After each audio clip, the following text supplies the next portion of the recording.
Yeah, let's get this party started. So welcome here in Somnium Space. Welcome to my art and coffee gallery. And I would like to introduce you all to Vieri. He's the artist that created all these or took all these wonderful photographs. And he's going to tell us all about himself and all about those wonderful photos. So welcome. Hi guys, it's great to be here and thanks for having me. It's perfect. So, can you tell us a little bit more about like your story? Where did you become actual artist?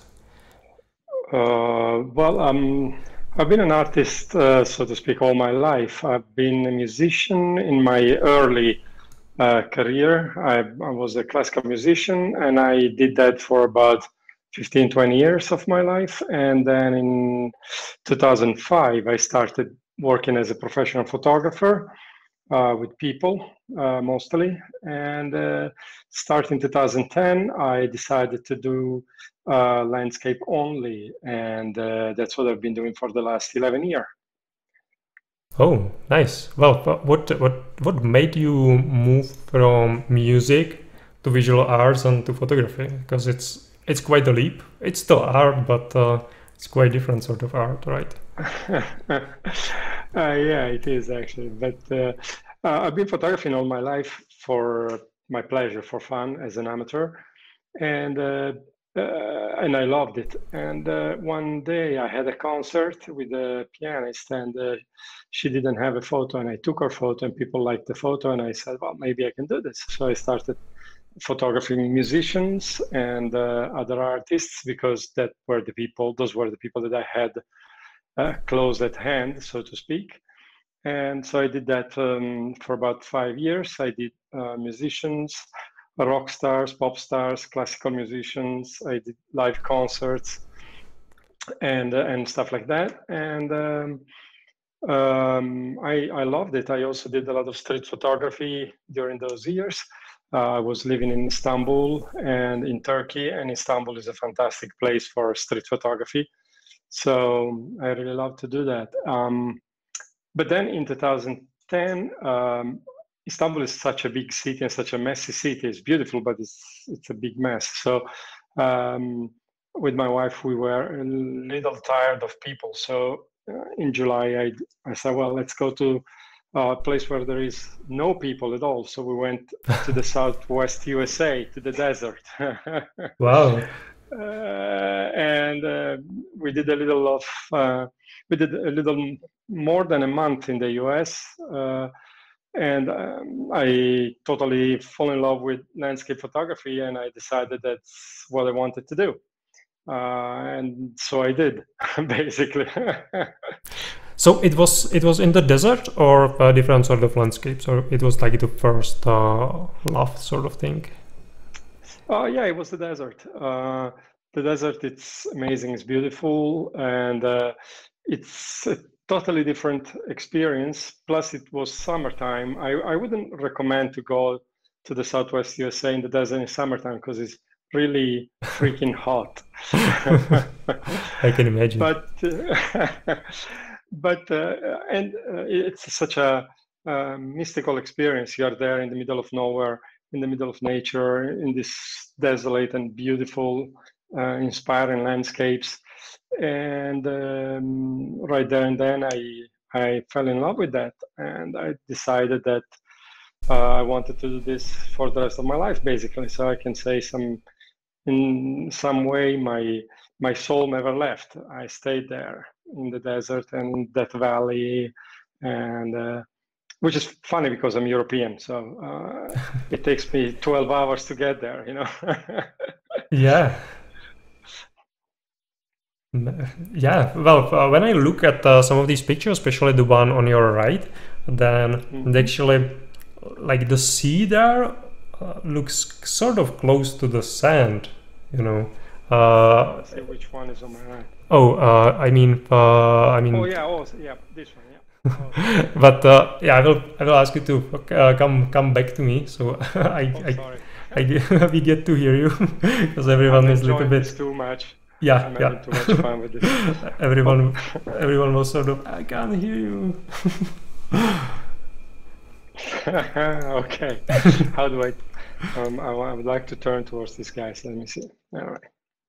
Yeah, it's a little bit. Okay. Yeah, you No, got it. no. I'm not on top of it yet, but I'm doing better. Yeah, we are all learning. This is sort of new experience for a lot of people here. Yeah, we were there before. Yeah, I mean the one that is on right hand side of your avatar, Yes. Mm-hmm.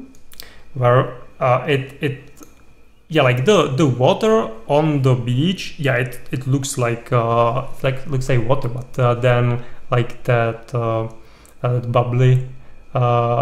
bubbly water, and going farther, it almost looks like a dune or something, you know. Mm-hmm. Yeah, that's a beautiful place in Iceland. It's a very inspiring place for me. This monolith coming out of the sand, it's amazing, you know. And to create that effect, that's a long exposure. So you have to sort of like calculate how long an exposure you need to make the water look like that. So what I wanted to do was to have the black sand contrasting with the white line all around the shore, basically. So for that, I calculated. I looked at the surf and how the waves were breaking, and I calculated and I made that happen with a long exposure. I think that was about 2 or 3 minutes exposure. Oh, that's nice. Uh, So there is some way how to calculate that, because I guess I would just do it by trial and error. So like probably not a good idea. No, trial and error works perfectly fine if you're not in a hurry and if you don't. It's about 51 seconds the exposure over there.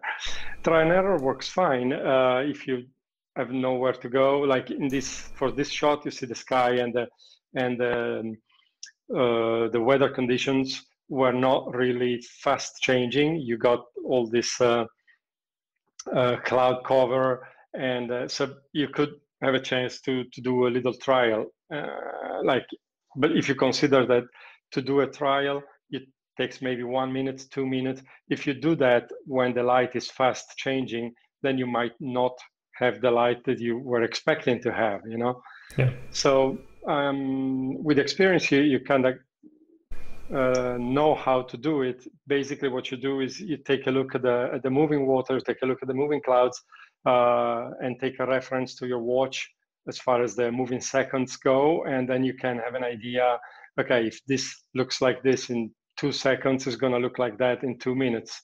It's always a little bit of a judgment call and a guessing game. But let's say that when people tell me, "Oh, you're lucky," I'm always telling them, "Well, the more I work at it, the luckier I become. You know, you kind of get more used to to guessing things, and all my shots are all the photos that you see here. These are all single shots and all done in camera.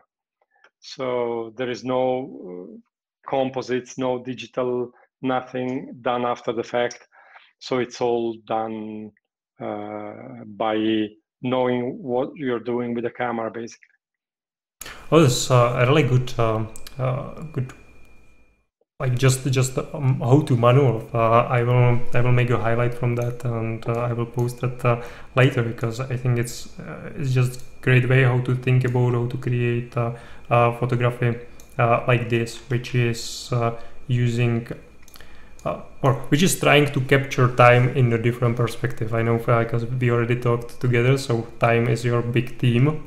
So maybe you can tell us more about time, and how do you use it as part of your photography? Yes. Let's say philosophically, I know it's a big word, but philosophically, my work revolves around the concept of time. I guess getting old, that concept is sort of getting more and more pressing. So, yeah. But no, I'm always been interested in the relationship between time and matter. So, how time affects the matter around us, the landscape, and ultimately us as well. So I've been working around this for about 10 years now. So and I found extremely interesting the possibilities that a single shot photograph offers in terms of being able to represent time. If you consider that the photograph is a still, it doesn't move, and it's a two-dimensional, bidimensional, it's not even 3D, you know. So you have this 3D world that moves through time, and you have a single photograph in 2 dimensions to express that. And I love that challenge. And I use my exposure technique to create images that convey the feeling of the passing time and of movement as well. Because of course, movement is a function of time. You know, you can appreciate movement because there is something that changed their position or their state in time. So time basically is the origin and the base of everything else for me, for my work. It's a really cool idea how to look at it. It's looking for a way how to compress 4 dimensions into just 2, and discover maybe even something else there. Yeah. Do you or why did you choose this theme of time? Was it can you track some particular moment where, because you started with the landscape photography as you said, and it was just you discovered the passion there, but where did you start to go more after the theme after this theme of time and really dig deeper there? That's a great question. It's a very interesting question.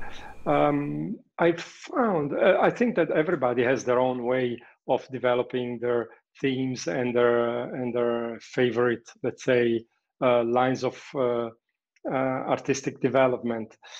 For me, the way it happens is basically on its own. I don't sit down and decide, okay, what do I work on now? Okay, time sounds like a good idea. That's not the way it works for me. The way it works for me is sort of like I'm always out there photographing, and I see a pattern emerging from the work that I'm creating. So basically, all the projects that I did, they sort of happened by themselves. I did this project, the time, black and white time project is one that sort of like grew out of one first image, and then 2 images, and then they became 5 images, and it sort of like grew. And eventually, when I am in the field, I'm looking at things in a different way according to what happens around me. So I have another project is called Shade of Blue, and that started in 2013 in the Cinque Terre in Italy, doing a little bit of experimentation, and then I found myself doing work in that kind of line years later, and then I thought this might be something that I'm interested in developing. So basically, you got some sort of like seed works for me, and then things evolve from there. I look at them and I think, oh, that's something that I want to explore more. And then I have work that I like, I enjoy, and I love, but it doesn't develop into a very clear project. It's like just single shots or 2-3 shots, but they don't grow into a full project. I don't know if that makes sense to you guys, but yeah, that's the way it works for me. This is wonderful. I actually just had an interview with another artist like an hour ago, and we're actually talking about a similar concept.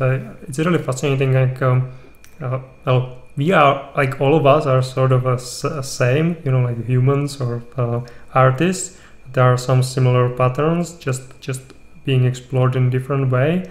And she, like, how I understand it, what you are saying is that, like, you created the art, the photography, but then actually the photography was like talking to you, or you learn from that yourself.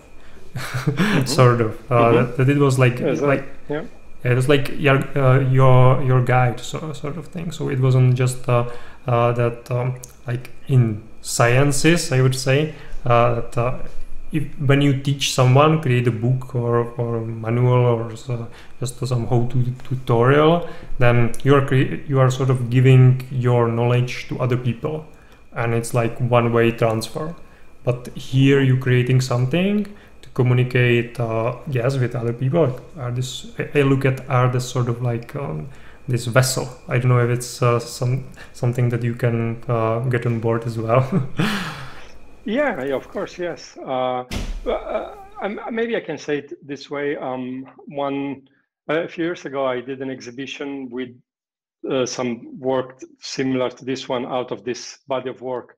And the organizer, they told me, well, you are the only photographer that I know that can do autobiographical work using landscape photography. And I thought that was a good definition of what I'm trying to do. Basically, I'm trying to talk about myself and about the rest of the world, but about human experiences through these black and white landscapes. So they sort of like they're like little stories, little pieces of my experience that come out each in one photograph, and hopefully they will create a body of work in time. Again, time. Amazing. No escape. Yeah. Well, it's just yeah. I think every human has probably like a theme or multiple themes, just a combination, and it's just about finding it, and it's connected to our passion.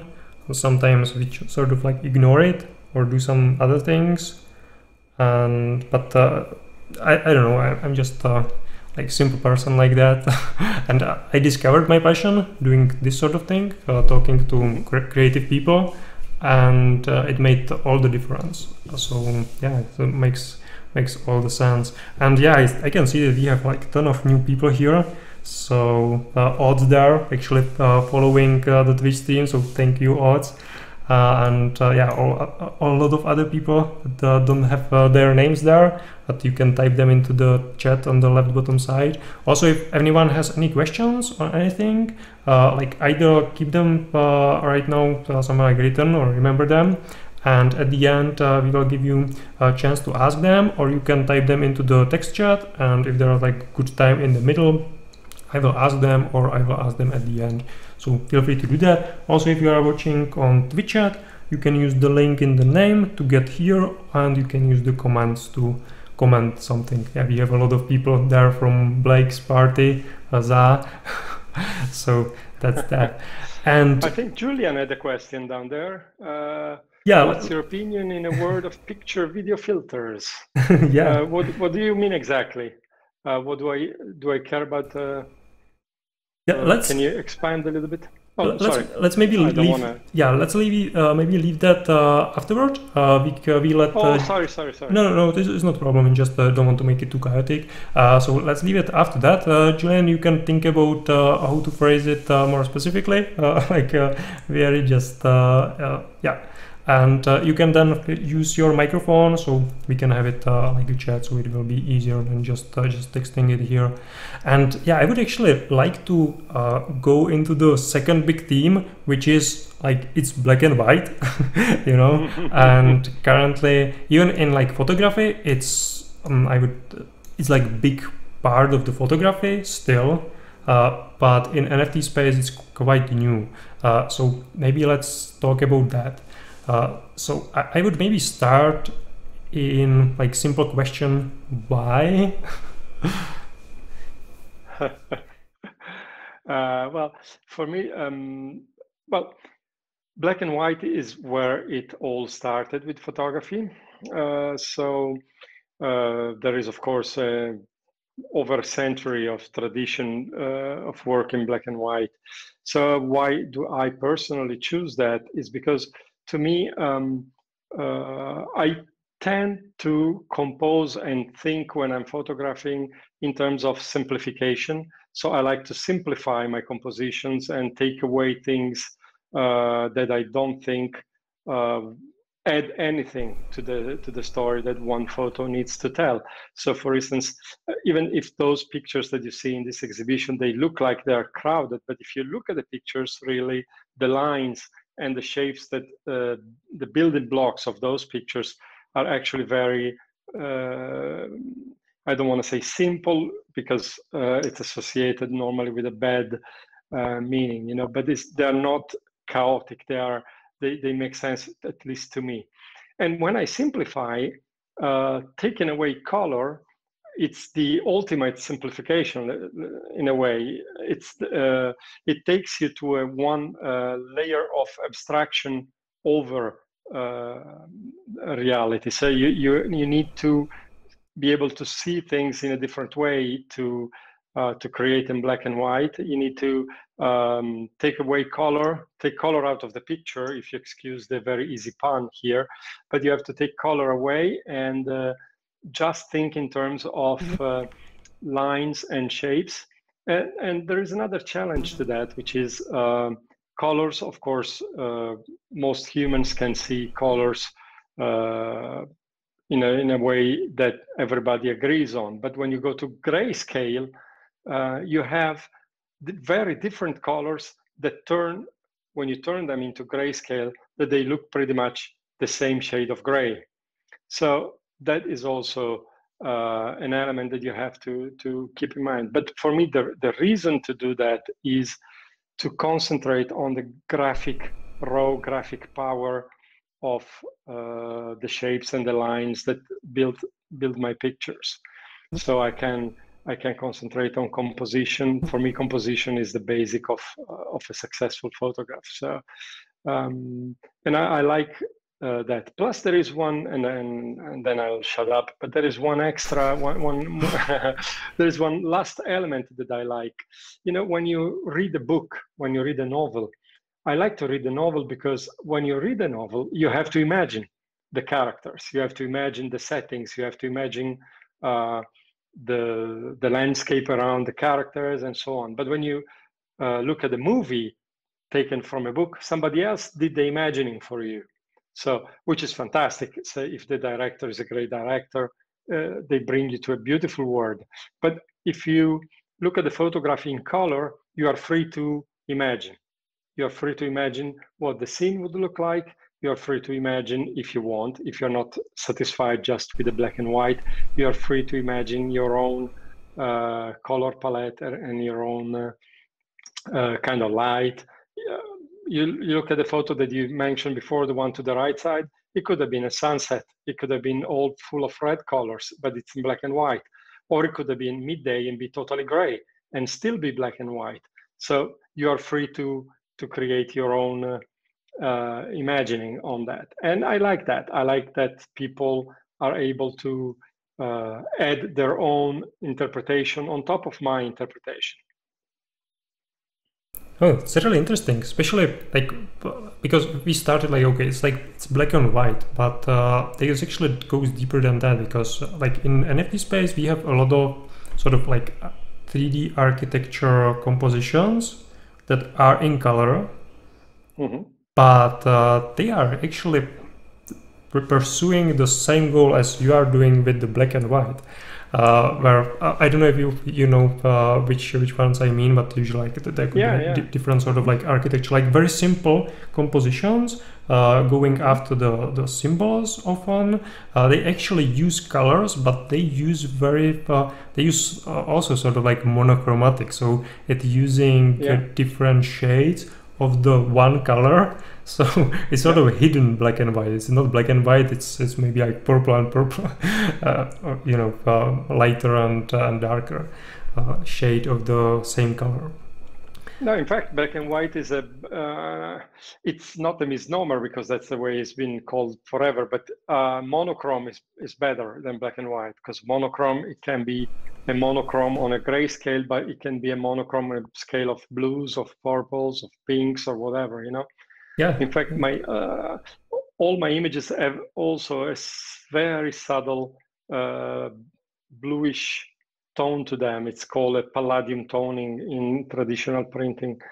So they are not totally gray. They are they do have a little element, it's invisible mostly, but they do have a little element of bluish in them. So, but I totally agree. I love that kind of architectural style of playing with the soft hues of the same color. I do love that. Okay, yeah, it's pretty cool. But you actually do, when we talk about black and white, you actually create in color as well. So, I do. Can you, like, again, the most interesting question usually is why. So let's start with that and let's connect it afterward. Yeah, well, why is because I had an uncle that was a photographer, and when I was all proud of my street photography in black and white, he would ask me, why? Because the world is in color. Why do you do black and white? You know? So the reason why I also photograph in color is probably because the world is in color. So but seriously, the reason is when I feel that color adds something to the story, then I don't turn it to monochrome. I leave it in color. So for me, that's the way I choose whether to process in black and white or in color. And I normally decide that at the time of shooting. When I take a shot, I already know if it's going to become a monochrome or if it's going to stay in color. It's at the time of shooting that I decide. So. Right, right. Okay.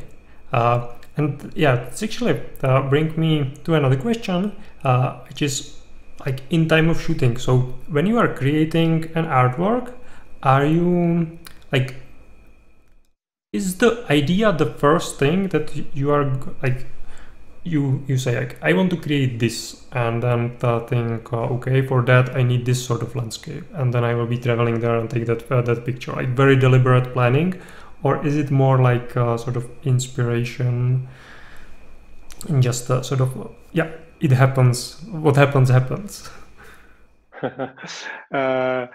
It's a little bit of both. I'm planning my travels to, of course, I wish I had unlimited funds so I could say today I go in New Zealand to do one shot and tomorrow I go to Brazil to do another single photograph. But since that it's not yet possible, what I normally do is I plan trips to destinations. So I go to the US, I go to Iceland, I go to Scotland, I go to places like this, and then I create very different kind of photographs according to what conditions I found on any given place and any given day. So if I found a week of, let's say, totally stormy weather in Scotland, you will find, when I go back home, you will find a lot of photos that look like those in this exhibition. But if I found a week also in Scotland with amazing fiery sunrises and sunsets, the resulting work will be different. So I go to a place with ideas and expectations, but for me, the beauty of landscape photography is that you have to be flexible and adapting constantly to whatever conditions you find. So for me, that's the beauty of it, and that's why also I don't want to do composites. I don't want to do sky replacements. I don't want to do any of that. I want to create things according to what I found or I find, because I find that inspiring and exciting, and I find it creatively stimulating to not being able to quote cheat afterwards digitally. You know what I mean? So that keeps me sharp, and it keeps me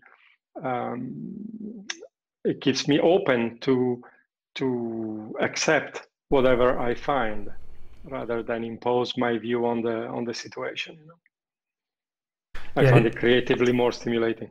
Yeah, isn't it interesting? Like we sort of want to have like unlimited possibilities, but at the same time we are looking for challenges that come from having some limits, and we actually like create those limits for ourselves to make it like more appealing, I guess. Oh yes, that for me is certainly true. If I had no challenges, I would get bored immediately. I need the difficulties. I need the challenge to be able to be creative. Yeah. Okay. And well, then from photography, I think it's for you, it's very close to the traveling. So, well, obviously it goes like greatly together, and it's almost, or I will ask you like this: does it feel a little bit like hunting? Like hunting for the photograph? Could we say it like that? You could definitely say it like that. Yes, it's similar in many ways. You just go somewhere and then you hike somewhere and then you hope to find something. The difference between photographing and hunting is that number one, I don't kill anything, and number two, I think that I always think that there is an image somewhere that I can create where I go, despite bad weather, despite wrong weather for the place, and so on. There is something that I can do uh, all the time. But if you go hunting for a moose and the moose is not there, you go home empty-handed. But I rarely go home empty-handed. Maybe not with portfolio grade images all the time, of course, but I always work, I always photograph, and I always find it inspiring to try and create an image out of nothing, you know. Yeah, it's almost like this idea of when you are sculpting, then the statue is already there. Just sort of need to get it out there. So it's almost like yeah, when you are going out, that the photograph is there. You just need to find it and take it. It's a pretty cool idea.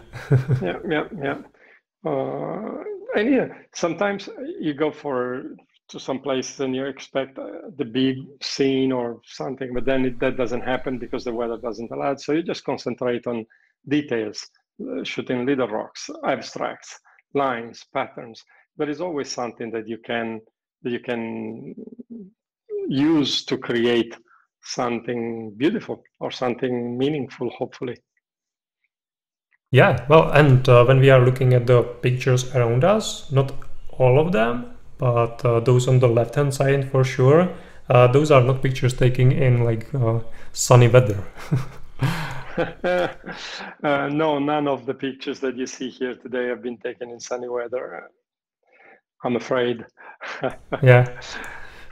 So that makes it like additional challenge, right? So how do you make a picture like that when you are like on like some reef and there's like I don't know, maybe even raining, or definitely like there's a risk of raining, a lot of water and waves splashing around, and light is probably so. So how do you make a photo like that?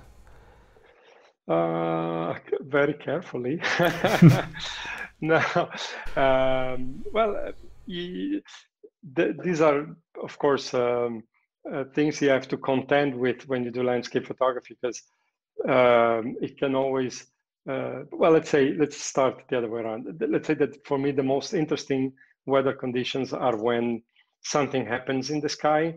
So you need to have like clouds and wind and things that move, waves that splash and stuff like that. If you have that, then you can create your interpretation of that. But if you have a totally clear blue sky and the sea is oily flat and no waves, then there is not much you can do except taking one shot and go home of that big scene. But when the sky is like that, then it's when it becomes interesting for me.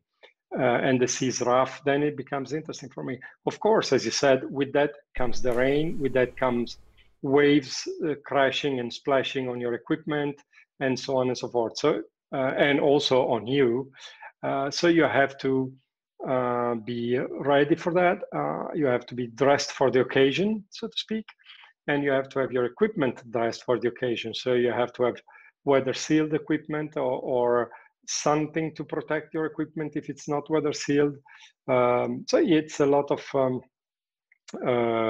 bits and pieces that you have to carry. Basically, it's nothing really philosophically, mentally too difficult, but you need to be prepared and need to be reactive and not get discouraged. And yeah, it takes a little bit. Yeah, I guess a lot of experience as well. Or can you take a picture like that if you like are not like really a pro, just like just normal photographer, just taking some pictures. You are like not a complete noob, but not a pro. So is it possible to take a photo like that, maybe with assistance? Yes, definitely. You see, to do a photo like that, all you need technically, as far as equipment, is a camera that can do long exposures and a tripod and ND filters to slow down your exposure. Then how you do it, that's up to you. But technically, it's really not that complicated. It looks like it is complicated, but the theory behind it is very simple.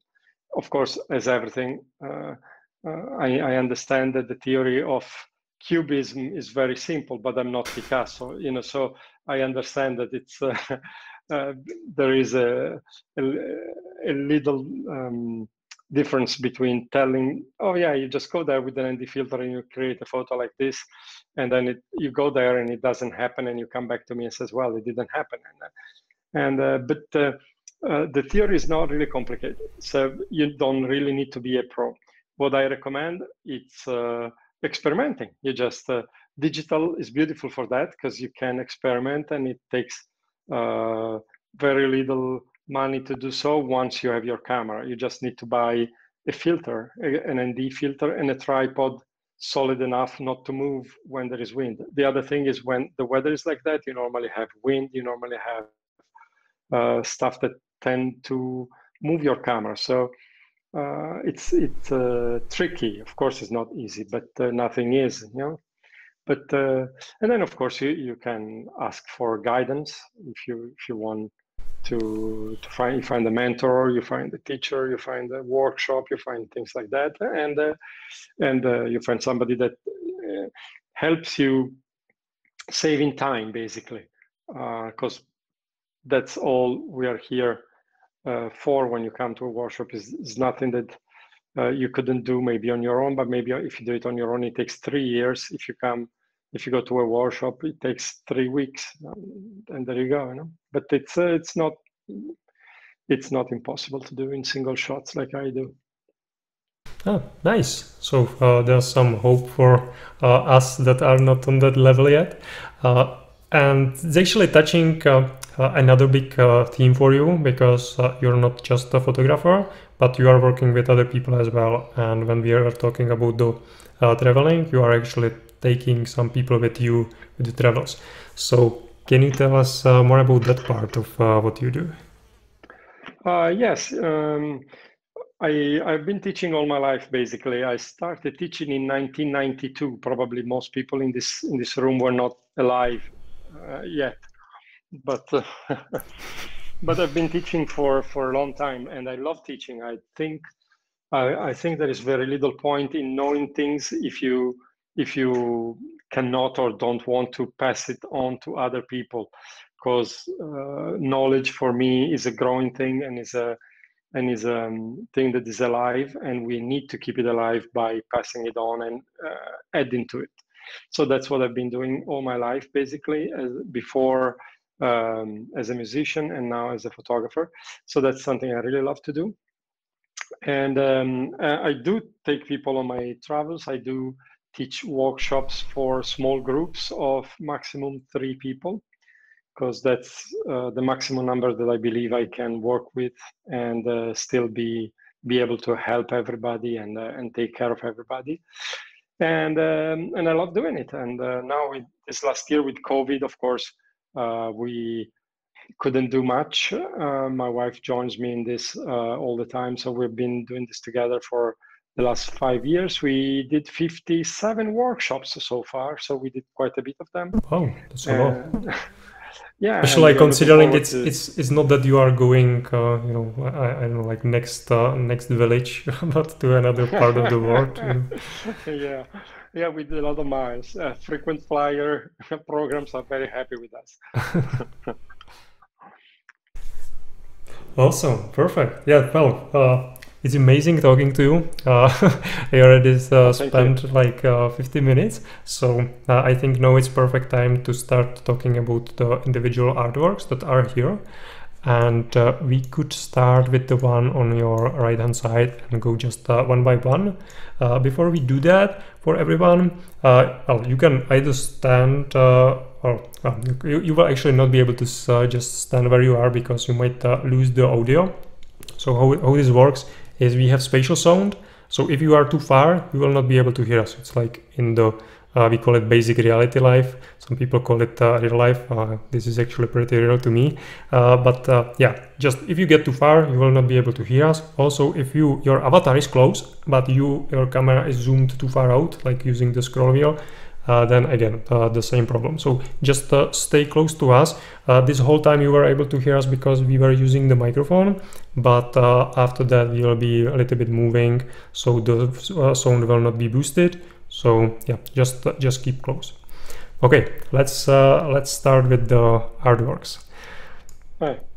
Where do we go? So let's start with the one on your right hand side, and then go just like the clockwise.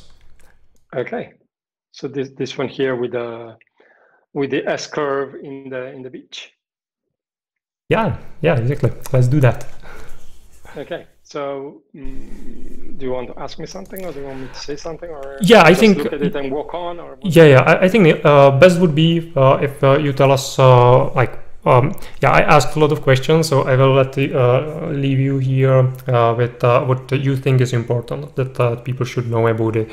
It can be how you took it, the story, or maybe some techniques or something like that. And I might ask some questions if there will be something that I would be really curious about. And maybe other people would have a question as well. So if you do, you can type them into the chat, or you can ask them at the end. All right. So in this composition, you can see a monolith on the left-hand side, a huge basaltic column here, and you can see in the far right another array of sea stacks. And I wanted to put these two guys in connection with one another. So I composed in a way that I could create an S-curve with the white foam on the sea that you noticed before. So basically, you have this little river coming from the monolith and then turning, following the shore and going to the other guys. So it's like it could be called far away, but yet so close. You know, it's sort of like it's cool. How two people or two entities can be longing to reach each other and never managing to make it, but being connected somehow. How about that? Yeah, so it's really interesting. I like like the viewing distance, like direct, but actually the connection is by this like S curve, as you said. I almost see, and it's actually not symmetrical, so it's like growing. So I can see there like this exponential sort of never being able to reach it, because it's always a little bit farther. And then these guys are like stone, so they don't move, but the water connects them, the flow connects them, so they are in the flow but unable to actually touch each other forever. It's a sad story in a way, but it's a story with hope as well. So yeah, nice one. Yeah, I didn't see this this in it, so I hope other people like it as well. Also, I don't know if it's just my imagination, but it's almost looks like part of a tree, right? If the tree is cut off, and yeah, just have sort of this texture. Yeah, of course, yeah, it could, yeah, because it's this is basically solidified lava, is basaltic Oh, so it might actually be a tree. Wow, that's cool. No, well, I think it's a volcanic peak. Yeah, probably. But theoretically, but the texture, yeah, the texture look like the bark of a tree, or you know, it does. For me, it looks like a, you know, in Iceland they have this troll mythology, so everything is basically petrified trolls and stories with trolls, and so this could be a giant troll of sorts, or a giant tree of sorts. You know, it's the beauty of it is that you can see in it whatever you like. You know, you can imagine and let your imagination run wild, and I like that. yeah, that's the beauty in the simplicity, because it gives it's open for your own complexity, as you said. Yeah, I love it. It's perfect. Okay, let's move on to the another one, which was actually you on auction. Yeah, it's just behind the podium. Like we will be going like one by one, just clockwise. Oh, the one that everybody look at for the last very long time. Yeah. Yeah, exactly. Right. And it was actually sold a couple of hours ago. Yes, that has been sold to these, and I've been very, very happy about that, because he's a great guy, and it's an honor for me to be in his collection. So. Oh, amazing! Exactly. Let's do a little dance. Hey, there you go. Yeah. I love it. Yeah. All right. Yeah. Okay, so let's get back to the serious stuff. Back to our serious selves. So tell us about that. Okay, this is a very iconic location. This is a very famous place in the Southwest USA. It's called Horseshoe Canyon, and it's a bend of the Colorado River that looks like a horseshoe. So, and has been photographed many times, but it's very rare to find a photo like this, if I may say so myself.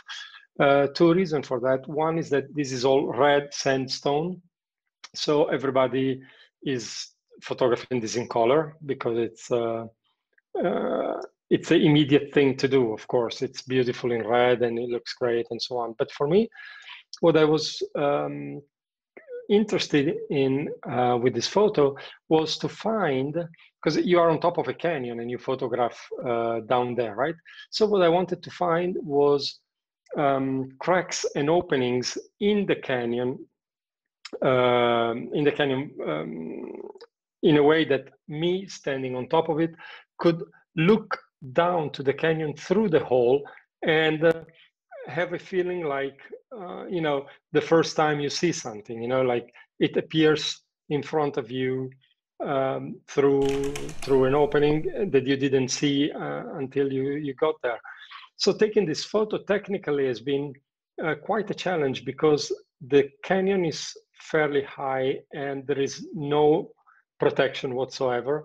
So to take this shot, I was laying on the ground with a tripod under my belly and the camera overhanging the emptiness, basically, and in order to take as much of the scene in as I could. So technically it wasn't an easy photo to take, because of course the camera should not move, otherwise everything is blurred. So, but you know, when you have a tripod standing on its 3 feet, then it's stable enough. But if you're lying on top of it and and the tripod is lying on the ground and you're trying not to fall off the cliff in the process, then it's making it a little trickier. But so I'm kind of proud of this photo because I survived, first of all, and then because it's a different photo, and then because it's a different photo than most, and it's a very personal take to a very famous location, and I love it when I can do that. So. Yeah, that's what I was about to ask. It really looks a little bit like yeah, I'm getting vertigo looking there. Not looking into distance, but when like looking at the bottom part of the photograph, it sort of tells the story that there was something going on there on the other side of the camera. Yeah. Yeah. That was a cool day. I like going to this place. It's beautiful. Very nice, very nice. Okay, so let's move on to the next one. Here we have maybe what could that be? Like some remains of a castle or church. Actually, you know what that is? This is a mines engine. Oh, Yeah, this is taken. This has been shot in Cornwall, and that thing. They used to mine tin ore and other metals like that, and that this photo is called "Gone Are the Glory Days" because it's the mining past for Cornwall has been an important source of jobs and wealth, and then it's sort of finished. And these mines, sorry, these engines were used to keep the tunnels, prevent the tunnels from flooding, and then doing all sorts of mechanical things that you need to do in a mine. So they had these engines that powered the mine, and the actual mine shaft and mine tunnel were developing about 200 meters or about 600 feet under the sea. So the tunnel was going vertically down and then to the left and then under the sea. And and that was a very hard life for these people. I mean, it's not easy to be a miner, and when you're in danger of being flooded away from your workplace, uh, it's uh, it's not easy. And then you're in danger to lose your job, and that's what they did eventually. A lot of people lost their jobs. So I wanted to tell that story, and to do so, I choose this. There are a lot of engines on that coast, but this one was very. It's positioned in a very dramatic spot because it's overhanging the sea, of course. So I wanted to create a composition on a stormy day with a sky that could convey the idea of drama.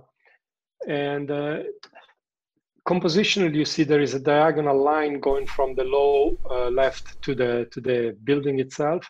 Then you have a line of white clouds that sort of like horizontally point down to the building as well. So you have an arrow pointing at the building. So compositionally, it's based on triangles. But it was tricky. The thing that I wanted to do, I don't know if anybody noticed that, but I wanted the top window to be standing against the white sky rather than the hill. So that presented a bit of a challenge because I had to find a suitable camera position for that. Basically, climbing this little slope and trying to find the best position for that and the positioning all the lines in the photo the way I like it. And then I had to wait for the clouds to be in a position so that the white clouds would be the ones that pointed. I mean, the one that now point at the building would be the ones at that exact position. So 10 minutes before, the clouds were higher, and 5 minutes later, they were lower. But this photo is about a little over than 1.5 minutes. So, and the wind was moving as it does on the Atlantic. So it's a complicated shot to make, even though it looks very simple when you look at it.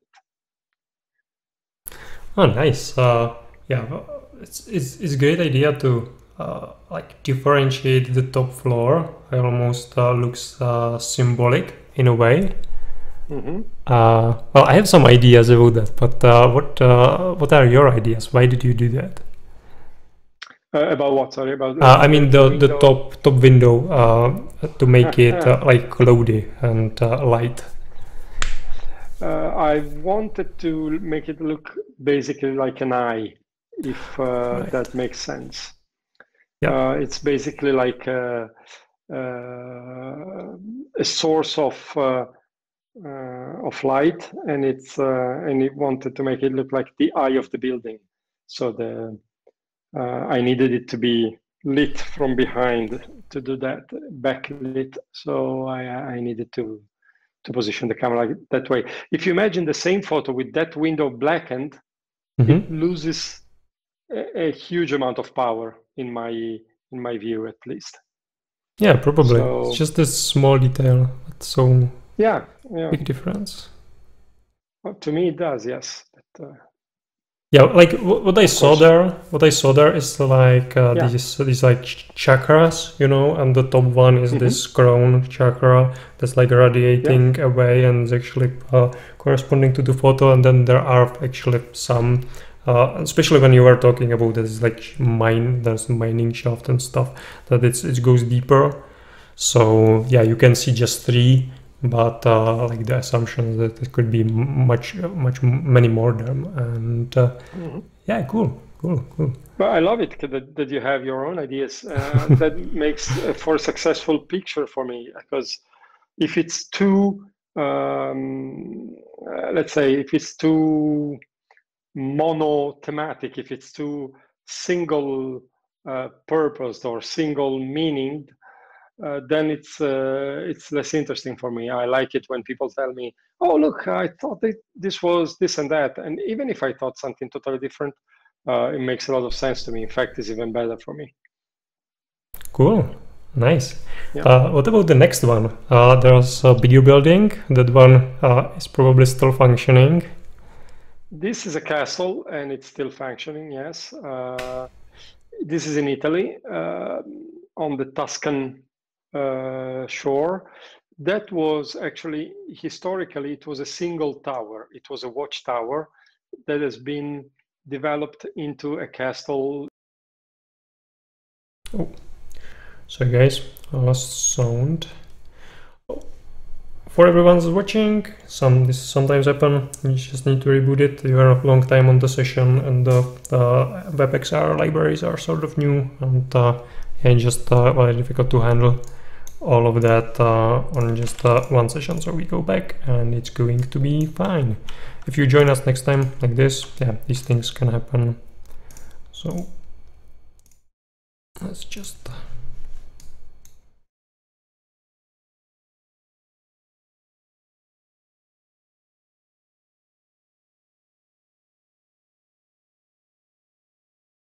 Okay, guys, check. Give me some sign that you can hear me. I think we lost there a little bit audio. Some emote. Dance for me if you can. Just to let me know that it's okay.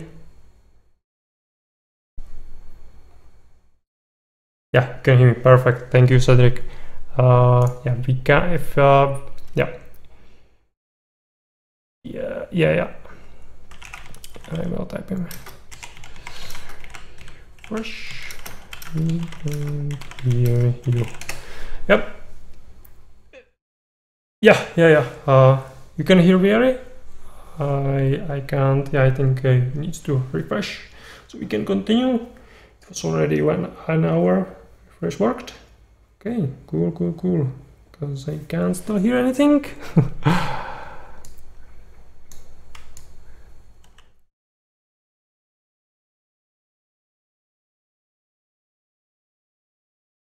Okay. Sorry, guys.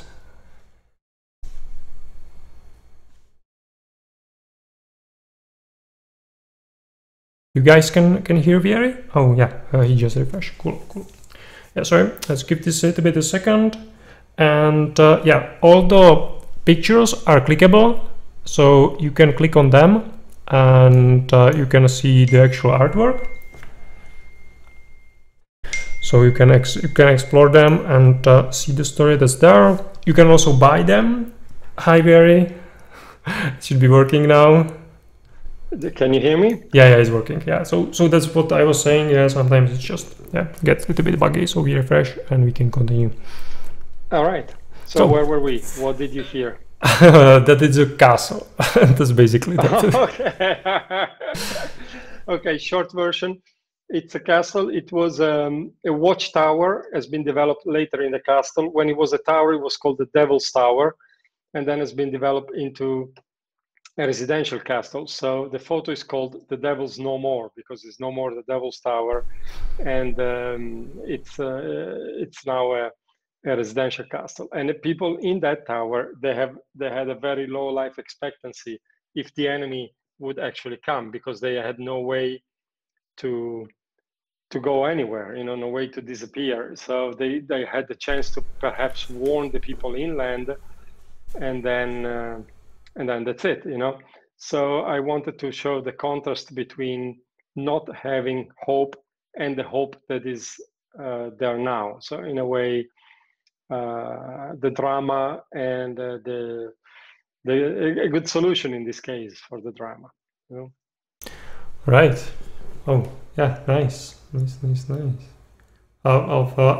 like these sort of stories, you really need to hear them. Either they are described in the picture, or you can hear them on like talk like this, because I guess, like for me, I would never guess that. Maybe someone could get deep like that, but when you know that story, it really makes you look at it in a different way. So you focus on a different thing, and sort of look at the sky and the sea and everything in the lens of of the hope.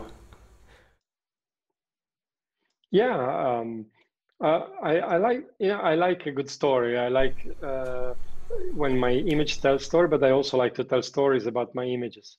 So I'm always curious about learning the history of a place and the myth and the legends, and why something looks like it looks now, and so on. So I can conjure ideas and images in my mind that help me create my own work. Nice, nice. Mm-hmm. So let's move on to the last one in this first floor. Okay, there you go. So, yeah, you want to ask me something, or I just go? No, you go ahead, and I might Okay. ask something later. Okay, so this is the third, the three photos that we just, the two photos that we just talked about, plus this one, are part of a series that is called On the Edge. And it's both physically on the edge, because all three photos are on the edge of a cliff or something like that, or on the sea, but also are talking about people on the edge. So we saw the guys on the edge in the mine, the guys on the edge in the Devil's Tower, and here this photo is called Fearlessly Westward, and it tells the story of people that kept walking west, and at the end they arrived where lands end, and they couldn't go further.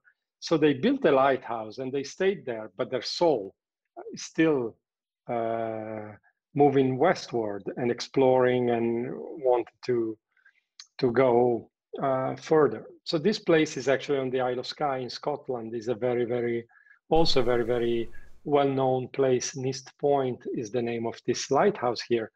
And if you look at photos of this place, you would normally see photos that are much closer up, so taken with a longer lens and stuff like that. But I always like to shoot this place in context, and I like to tell a story that it's a little, I don't want to say deeper, but a little wider than just showing a lighthouse, albeit a beautiful one. So also here I composed, this is a circular composition. You go in from the lower right, and there is a curve that takes you to the lighthouse. And there is light on top of the lighthouse. That light took me quite a bit to make happen, because I had to wait for breaks in the clouds to be exactly where I needed them to be, and that doesn't happen on command, unfortunately. And so I had to wait for a little bit. And then this is also a long exposure, is about 2.5 minutes, I think. So I use that to transform the clouds into shapes and lines, and having just a large opening, like a spotlight on top of the lighthouse. By the way, this has also been acquired by Guy Norcal, and so I'm very proud to be in his collection as well. So Awesome, congratulations. Well, thanks. And to your collector as well, because this is a wonderful piece. I'll do a little dance for this one as well. Yeah, you guys see. If you buy one of VR's pieces, he will dance for you in metaverse. Maybe. I'll definitely do that. Yeah. Cool. All right. So we Yeah. go on top. We go on the top. Yeah. Let's go there. That was a little bit less lighting because we wanted to make it friendly for everyone, so it's working fine on mobile. So let's go there. You can use the teleports also. If you are using the mouse, just point somewhere where you want to go and click left click and you get there. And I will see you upstairs.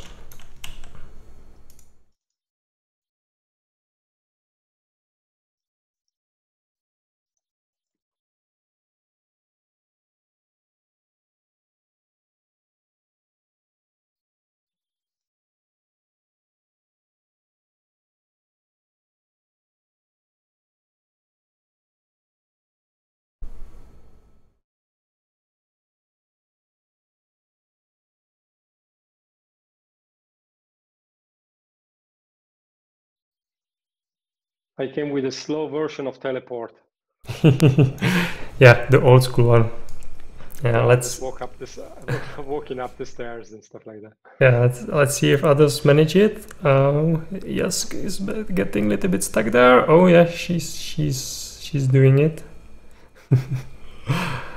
Okay. Yeah, so I guess we just get started.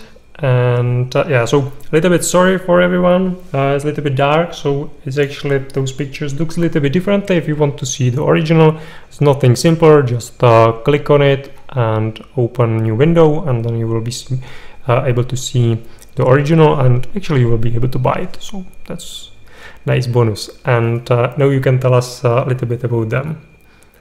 Okay, so the first in front of us, it's called Legends of Fallen Heroes, and it's been taken in Iceland as well. I hope you guys have clicked on it and are looking at the you just click on it and then click on open in browser, and you go to Foundation and you can see it on Foundation, so you can see it with a little more light, which helps understanding and enjoying the photo a little more. But that said, this is an image that I'm particularly happy with because it tells the story of petrified trolls that they went off the coast to bring a boat to shore or something like that. There is a legend about trolls, and these sea stacks are actually the petrified trolls. So I wanted to tell the story of these guys that they went and they were trying to do good. They were trying to help people to reach the shore, but they didn't, and they've been punished and transformed by the gods into stone. But their intentions were good, and they did their best. So there is a message in there. You know, how many times we try and do things for good, and we do our best, and we get transformed into stone, metaphorically speaking. You know, and so I wanted to show the drama here about these guys. So to do that, I needed to place these sea stacks on a sort of a pedestal. So I wanted to create a pedestal out of moving water. And in Iceland, you always have very rough seas, even when the seas are calm, they are still rough. And so I transformed the moving sea and the surf into two lines of white that sort of you can use for the sea stacks to lay upon. And then I use the clouds to create a mess of light and movement pointing and the trolls or at the sea stacks. So you have these guys are stone and they don't move, but you have movement all around them, and you have light pointing at them. And I think it worked. I'm pleased with the result. It worked very well for me. And this is about 5+ minute exposure. Is over 300 seconds of exposure for this one. So I really needed a very long exposure to transform the water and the clouds into something different. So sometimes it takes 50 seconds, sometimes you need 3, 4, 6, 10 minutes exposure to do. That's really long. Yeah, this one was particularly long, yeah. Yeah, and it's actually like the water, like for me, it actually doesn't even look like water. It looks like a fog, so sort of, laying there on the ground, and yeah, it creates this mystic feeling, and very well works with the trolls idea of the past. Really cool. I'm glad it works for you, because that's the idea. I needed two things, the water to do two things. One, create a graphic element, and two, create a mystic element, as you said. So I'm happy if it worked for you. So yeah, absolutely. And let's look at the last one. Yep, happily. So the last one, it's up there, guys. So you might want to probably look at it from down here. But if you go with your mouse on top of it and click, you still have the open in browser option, which to me really helps here. So you can see the photo with the more light and appreciate it a little better. And this place is also a very, very, very iconic place. This is in the UK, it's in Dorset. The place is called Durdle Door, and it's a enormous sea arch that looks very much like a creature drinking for me, an elephant with the nose in the water, or something prehistoric going into the water, or something like that. You choose. I mean, you can imagine whatever you like, of course. And to me, the idea here was to make this so famous location and so imposing. I don't know if anybody here have been there, but if you have been there, this arch is really huge, and it's not really elegant. It's huge and short, so to speak. So I wanted to create and make it more elegant visually. So to do that, I use a very wide angle lens. And in this case, this is about, there are a couple of pictures in this exhibition that have been shot with very wide angle lenses. And this is one of them. And the use of a wide angle here is just to use the distortion, the perspective distortion that wide angles create, so that the arch gets more elongated and thinner, basically. It's a slimming use of the wide angle, so to speak. So this photo is called Jurassic Thirst, because the coast there is called the Jurassic Coast. It's full of fossils and stuff like that. And this creature looked to me, as I mentioned before, like somebody that is drinking out of the sea. But of course, if you drink seawater is salty, and you get thirstier as you go. So it's basically infinitely thirsty. The more he drinks, the thirstier he gets, and is condemned to keep drinking and keep being thirsty. So this is the philosophy. On the other hand, the graphic for this one, this is in a way similar to the previous one in terms of the use of exposure. And you see, I wanted to create a curvy line moving from the bottom right-hand side of the picture and turning up to the arch. And I used a long exposure to transform the crashing waves into white to contrast with the dark sand. And then I needed the clouds to create shapes that pointed down towards the arch. So for that, in this photo, I used 200 seconds, so a little over 3 minutes this time. And that creates to me a sharp contrast between the pebbles on the shore that looks very, very sharp and defined, and the water that looks totally foggy and misty and unreal in a way. So you have very real on one side of the photo, very unreal on the other side. And I love the contrast. It creates drama to me and help with the concept as well. Yeah, yeah. It really looks like two photos sort of in one, as you said, like this real and unreal, and it's almost like difficult to connect those two parts. So it's always like the attention draws you to one focal point or the other, and like mind has a little bit troubles to just reconcile that. What's that?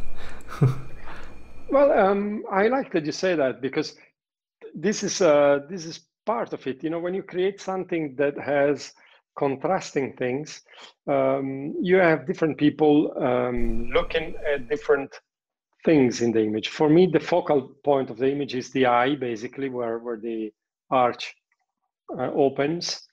So I try to tell a story that leads you to the arch, and but at the same time, I try to also tell the side story, basically.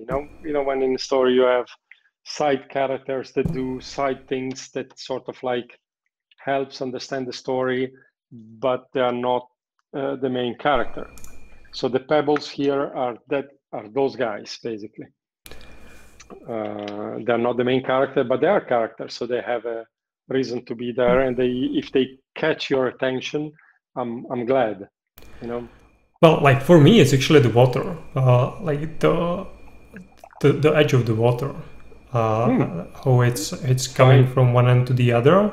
Where on the farther side, it's sort of sharp, you know. It almost looks like a tail of a fox or something like that, you know. But on the forward side, where it starts, it's just like it's almost like abstract, you know. Sort of like it is definitely abstract, yes. Yeah, so it's sort of like this real and unreal, and the editors, of course, like this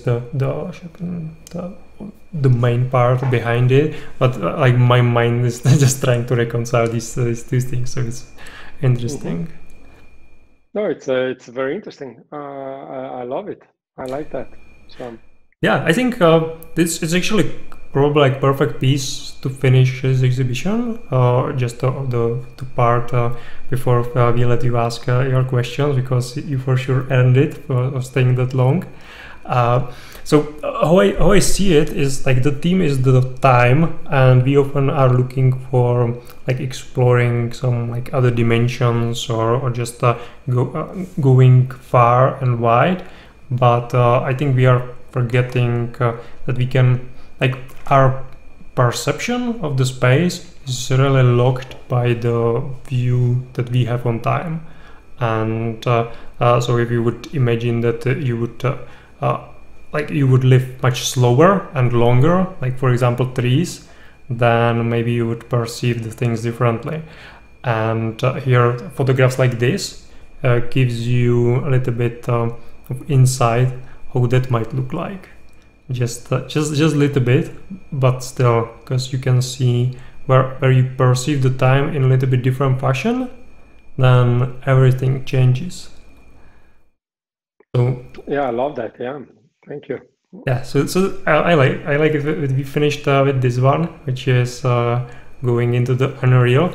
And now, anyone that has any questions, you are all heroes for staying here for so long. Yeah, I'm bet that you love VR's work. So we can jump into the question about the filters. So Julian, if you have a mic, feel free to unmute it. Also, like if you have a mic and headphones, because if you don't, then we will have to get a terrible icon. We don't want that. But if you have mic and headphones, feel free to unmute yourself and ask your question. If not, you can use the text chat. The same goes for everyone else. So yeah, you can go ahead and ask.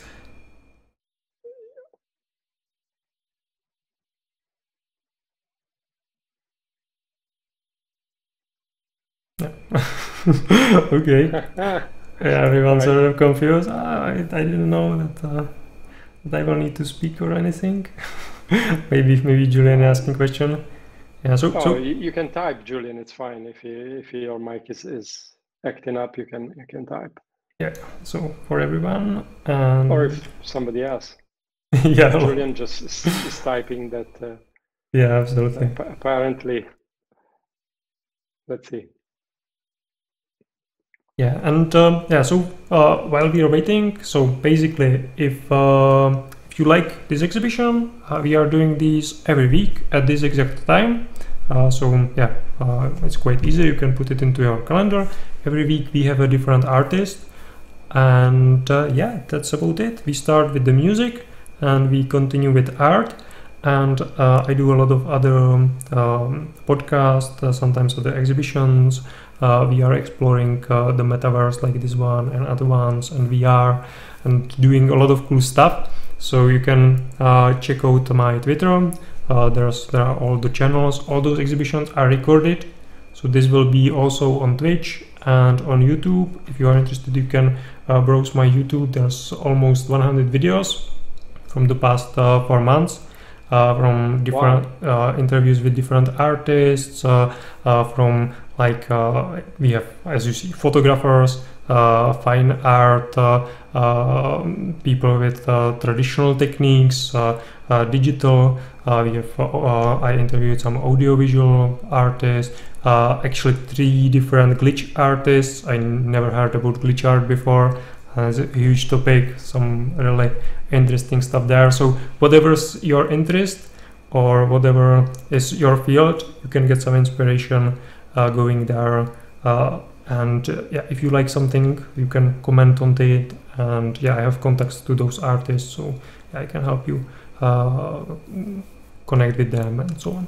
A lot of options. So let's see if Julian managed to clarify that question. Doesn't seem so. Oh yeah. Oh yeah. It's there. Cool. Good job. So as a creator, does the use of filters that we find on iPhones, Android, etc., add or take away from your creativity? All right.